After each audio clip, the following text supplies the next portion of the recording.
You saved for decades. You skipped the lattes. You maxed out the 401k. You made it. And what's waiting for you? 3 things if you're not careful. Number 1, a reluctance to spend. Number 2, a fear of living before it's time. And 3, a calendar so empty it echoes, and an existential identity crisis. Hello, friends. This is Tyler Gardner welcoming you to another episode of your Money Guide on the Side, where it is my job to simplify what seems complex, add nuance to what seems simple, and learn from and alongside some of the brightest minds in money, finance, and investing. So let's get started and get you one step closer to where you need to be. I want to start this week's episode by asking something slightly uncomfortable. What if the biggest financial surprise in your life is that having enough doesn't feel anything like you thought it would?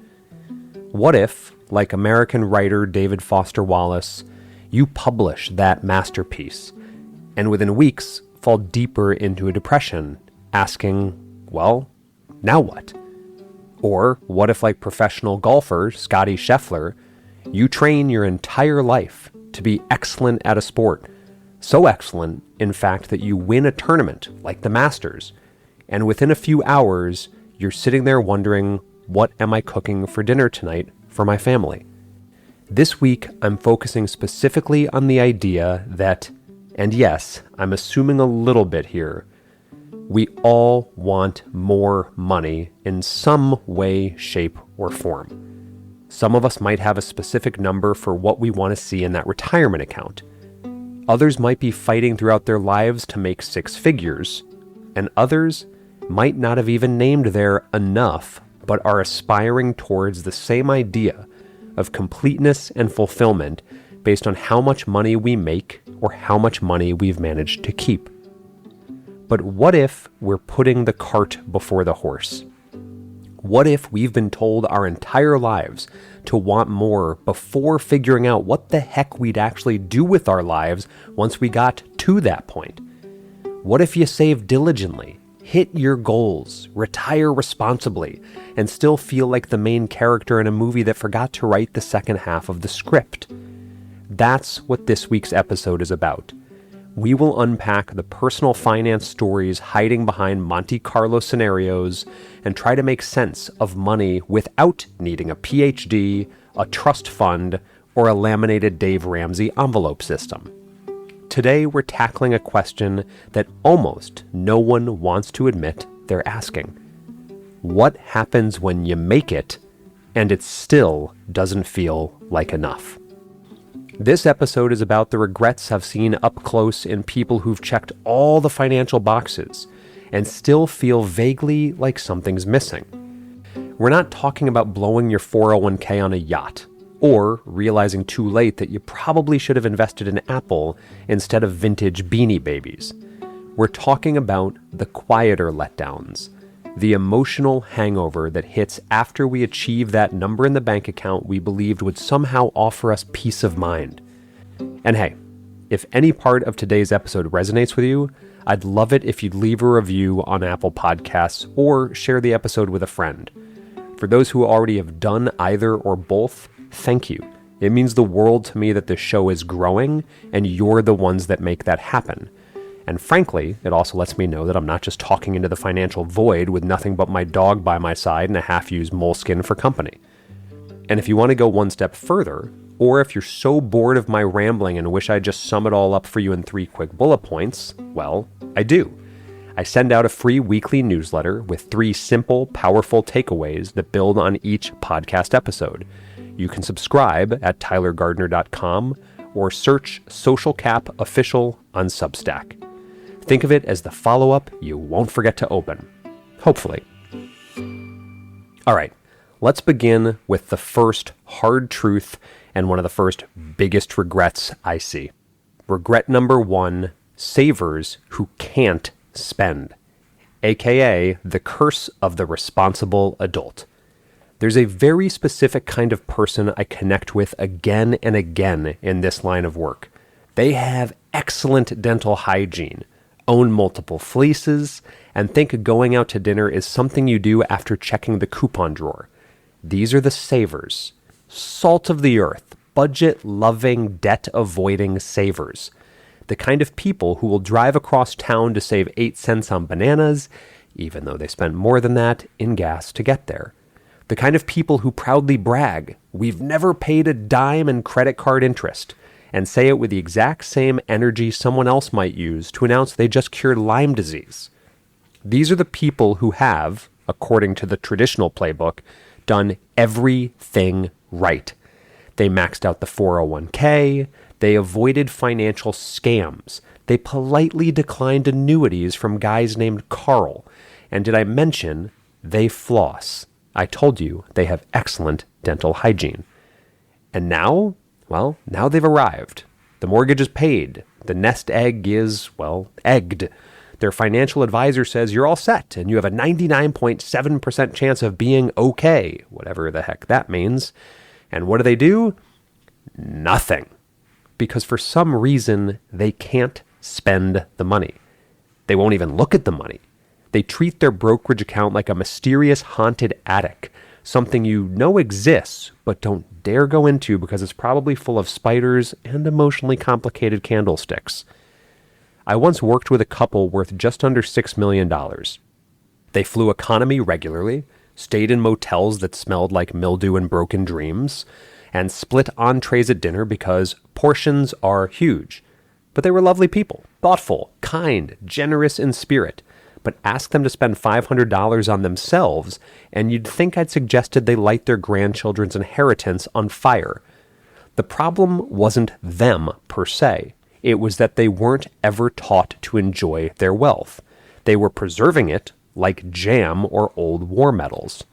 And I get it. I come from this exact same genetic lineage. I was raised by people who treat wasting leftovers like a mortal sin. We had a family motto growing up, and I quote, "That's still good." It applied to food, duct tape, extension cords, socks, and at least once, a couch that had been passed down from one generation to the next and may or may not have begun to turn green based on certain moldy growth patterns. To be fair, absurdly comfortable couch. So believe me when I say, the savers have my heart, but they also break it. Because here's what's actually going on. They've spent so long building the habit of no that they forgot and forget how to say yes. It's no longer a math problem. It's a story problem. Their entire adult identity has been forged around frugality, restraint, calculated self-denial. They no longer see money as a tool. They see it as a force field, one that keeps them safe, righteous, and respected at the dinner table when someone brings up credit card debt. But the problem with treating saving like a moral virtue is that it becomes sticky. It's not just a habit, it becomes a worldview. And over time, that thrift becomes so calcified, it's not a choice anymore. It's just who they are. They're the kind of person who skips appetizers, who reuses tinfoil, who orders the cheapest wine but acts like they did it on purpose because Malbecs are getting too showy these days. This is why some retirees, even wealthy ones, withdraw less than their required minimum distribution. Not because they have a plan, but because they don't have one. They're not frugal. They're stuck. And according to the Employee Benefit Research Institute, over 60% of retirees take out less than the government requires. And this isn't because they're planning some grand philanthropic endgame. It's because they're afraid. And not of running out, but of letting go. Now, if you're listening to this and thinking, Tyler, you're being a little harsh here. First of all, yes. And second of all, I say it with love. Because I know this person. Heck, I am this person. You know how I celebrated hitting a big revenue milestone in my business this year? I told myself I'd buy some new furniture for our house that we've lived in with inherited furniture for over 5 years. Let me repeat that. I told myself I'd do it. That was the reward. Still haven't actually done it. Because every time I get to that final step of looking at the price in my digital cart, I remind myself that the inherited furniture from the previous owners is actually perfectly adequate and comfortable. That's how deep this goes, my friends. But here's what we all miss. Money unused isn't wealth, it's just potential. And potential, like bread, eventually goes stale. So what do? We practice. You don't wait until retirement to start learning how to spend. You don't just magically become a joyful, free-spirited, adventurous hedonist at 65 because your Fidelity rep said you could. You start now. I recommend something I call an emergency spending account. And this is so far from an emergency savings account. In fact, it's designed to fight against the emergency savings account mentality. It's not for car trouble. It's not for root canals.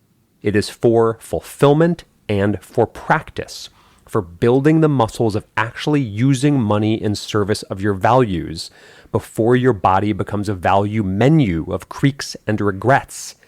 I'm talking about setting aside a sliver of your net worth. It doesn't have to be a scary number, maybe 1%, maybe less, and committing to spending it every year on purpose, not randomly, not guiltily, not just to treat yourself after a hard week, but thoughtfully, with intention, on something that makes your life bigger, deeper, weirder, or more memorable.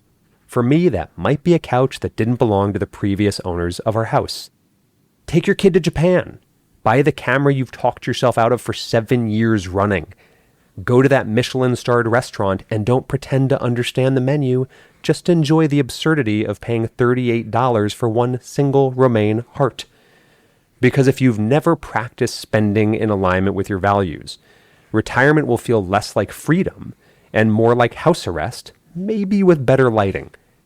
And nobody wants to be the millionaire who dies with perfectly preserved khakis and an unused National Parks Pass. So start now. Use your money like it means something because it does. Regret number 2. They waited too long for happiness and missed it. There's a particular affliction in the wealthier people with whom I connect daily. It's subtle, sneaky, hard to diagnose at first. They look fine, they eat well, they use the word portfolio a lot, but deep down, beneath the tax-optimized donor-advised funds and the 97-page estate plan written in lawyer hieroglyphics, there is a strange, quiet ache. They're still waiting to be happy. They don't say it out loud. They say things like, "We're just waiting until the house is paid off," or "once the kids are out of college," or "we just need the market to stabilize." Quick side note, the market will never stabilize. And all of this is roughly the equivalent of saying, "I'll go for a jog when gravity is less annoying." And what this all really means is, I'm postponing joy until it's somehow more convenient. So let's call this what it is. It's financial purgatory, a place where fun goes to die and spreadsheets go to multiply. And again, I get it. I've lived this. Well, I live this. I once spent 6 hours researching toaster ovens instead of calling a friend back, not because I needed a toaster oven, but because I wasn't quite ready to be a person with nothing urgent to optimize. This is what psychologists call the arrival fallacy. The idea that happiness lies just over the next horizon. Once I get there, we think, I'll relax. I'll slow down. I'll breathe. I'll buy that neon green bike I've had in my REI cart for 4 years. But the horizon, as it turns out, is quite rude. It keeps moving. And in the meantime, people build these elaborate life plans that hinge on one pesky little problem. Their future self is expected to be in perfect health, emotionally available, and just delighted to finally use those museum passes you bought in 2022. I've seen this go wrong so many times I could write a folk song about it. It would be called "He Worked Till 67, Then Tore His Rotator Cuff at Disney," subtitled "The Cruise Was Non-Refundable." The data here is brutal and clarifying. The average retirement age in America is about 63. The average healthy life expectancy, note, not life expectancy, just the years you're mobile, energetic, and unlikely to pull something sneezing, is around 68. That's a 5-year window. 5. You know what else lasts 5 years? Your car loan, your fridge warranty, or your kid's obsession with Minecraft. And yet people plan their lives like they're going to be ziplining through Costa Rica at 93. I hate to break it to you, but Costa Rica is hilly, and zip lines are less fun when you need a lumbar cushion. Now let me be clear. I'm not suggesting you blow all your savings on a camel safari in Morocco just because your lower back made a weird noise when you stood up yesterday. But I am saying that if every single plan for joy is scheduled in your mental outlook calendar for someday after tomorrow, you may want to reschedule. Here's the actual tragedy. People save up their whole lives, and when they finally reach that magic number, something else always seems to go wrong. They were playing financial Tetris for 40 years, and now someone handed them a blank screen and said, "Congratulations, it's time to feel fulfilled." And they just stare at it like it's a test they forgot to study for. I once had a client, we'll call him Bill, who spent the better part of 20 years grinding in finance. Wonderful guy, proud of his work ethic, had a beautiful spreadsheet that predicted his net worth within a margin of $200, which is either genius or a sign of mild madness. Anyway, he hit his number, retired. I asked him what he wanted to do. He said, and I quote, "I'm going to alphabetize the pantry." And he did. Almost every single day. He just kept tinkering with the system. First he did it by item, then by brand. Then he thought better to do it by expiration date. I went to his house once and his wife whispered, "Please give him a hobby or a mild sedative."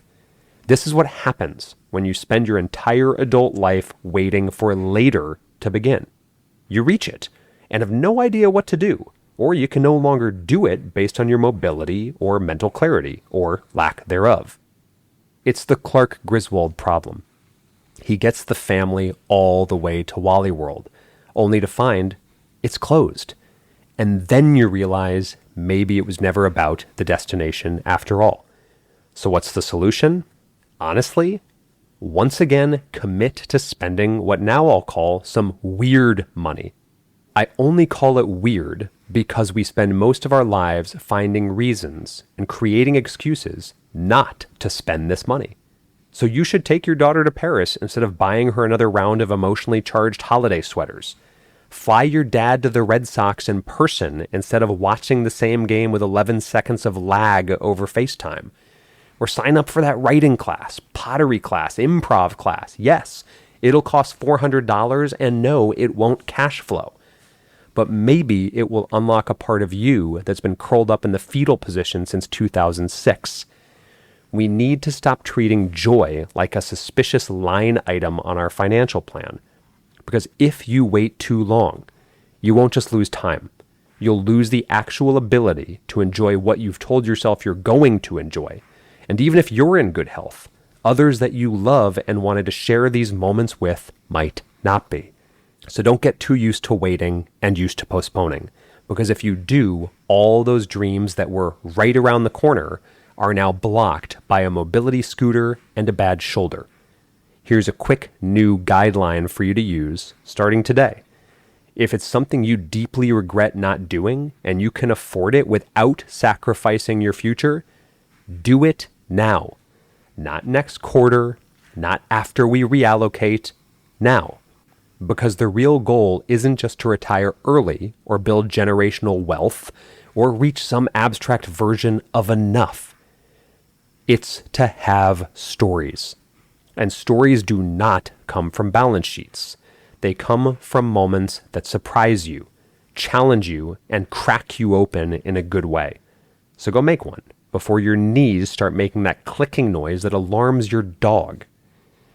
Regret number 3. They retired from something, not to something. There's a moment, often about 11:15 a.m. on the first Monday after retirement, when it hits. The to-do list is done.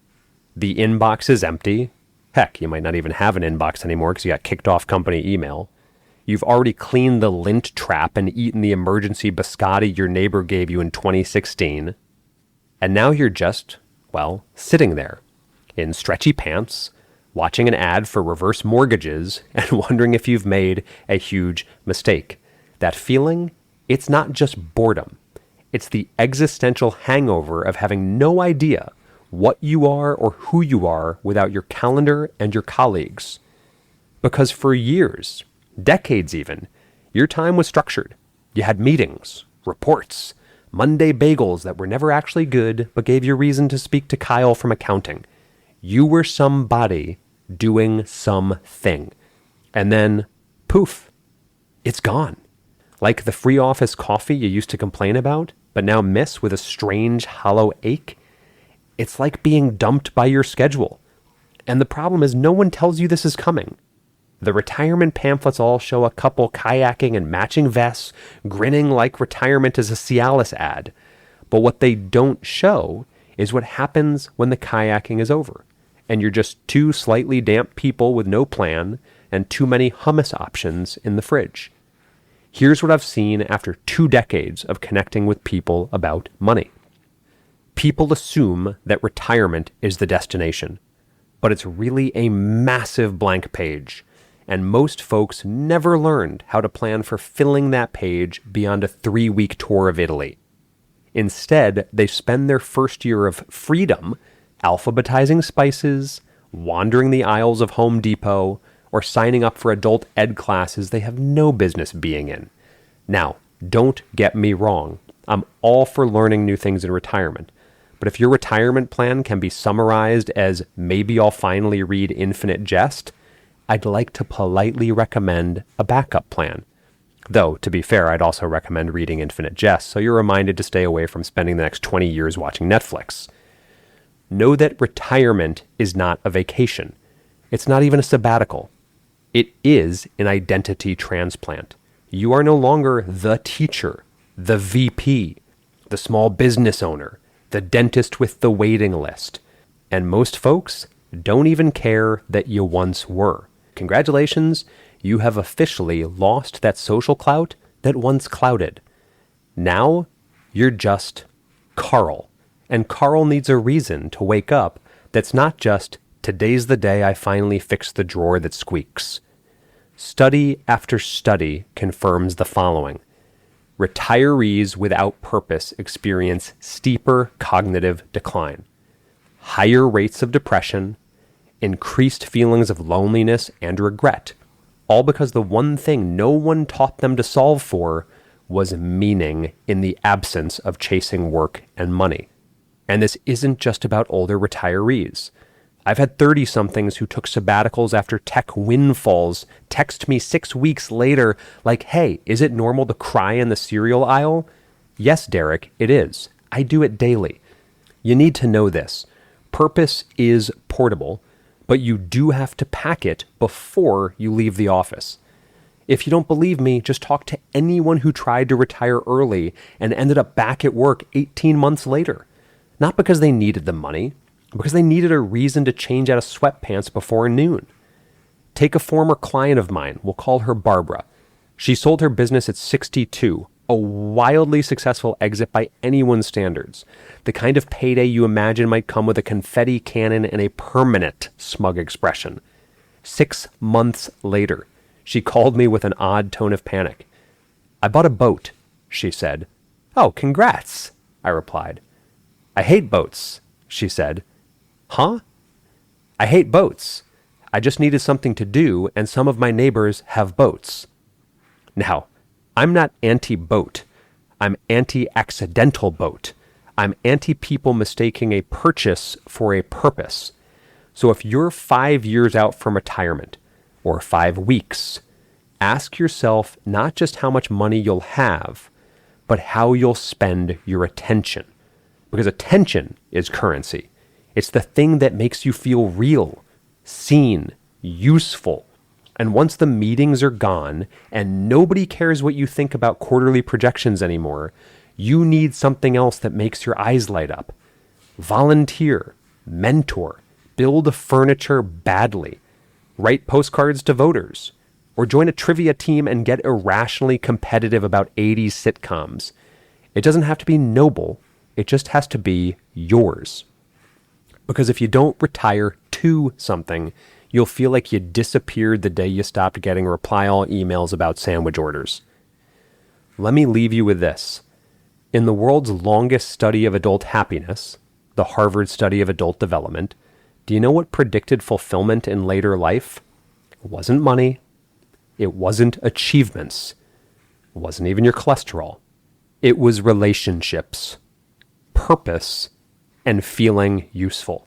So I ask you to retire like a writer, not someone closing the book, but someone starting a brand new chapter, a weirder, freer, slightly saltier one. And for the love of all things holy, know that nobody, not a single person in the history of retirement, has found meaning in fixing that one weird light switch in the garage. To recap, you saved for decades. You skipped the lattes. You maxed out the 401k. For all intents and purposes, you made it. And now you're here. The here chapter that nobody prepares you for. And what's waiting for you? 3 things if you're not careful. Number 1, a reluctance to spend. Number 2, a fear of living before it's time. And 3, a calendar so empty it echoes, and an existential identity crisis. This is the part of your story where most people expect a triumphant symphony, but what they often get is a kazoo solo in an empty theater. Because wealth, strictly financially speaking, is not the point. An absence from your job is not the point. The point is what you do with the newfound money and time that you now have. Who are you going to spend it with, and how awake are you going to be while it's happening? Because if you spend your whole life treating joy like a dessert cart that only comes around once you've eaten all your vegetables, newsflash, that cart sometimes breaks down or skips your table entirely. So if you take nothing else from this episode, well, first of all, you've made it this far, which already puts you ahead of most people who clicked play thinking this was a true crime podcast. But second of all, take this. Live now, not recklessly, but presently. Spend money on purpose, spend time like it's more valuable than money, because it is, and plan not just for retirement, but for aliveness starting today. That might mean opening an emergency spending account. It might mean taking your spouse to that one place you always said you'd go someday. It might even mean finally learning to kayak, even if you capsize immediately and shout profanities at a duck. Whatever it is, please do it, because money is just a means to an end. And if you don't define the end, the means never will feel like enough. Thanks for tuning in to your Money Guide on the Side. If you enjoyed today's episode, be sure to visit my website at tylergardner.com for even more helpful resources and insights. And if you are interested in receiving some quick and actionable guidance each week, don't forget to sign up for my weekly newsletter, where each Sunday I share 3 actionable financial ideas to help you take control of your money and investments. You can find the sign-up link on my website, tylergardner.com, or on any of my socials at socialcapofficial. Until next time, I'm Tyler Gardner, your money guide on the side, and I truly hope this episode got you one step closer to where you need to be.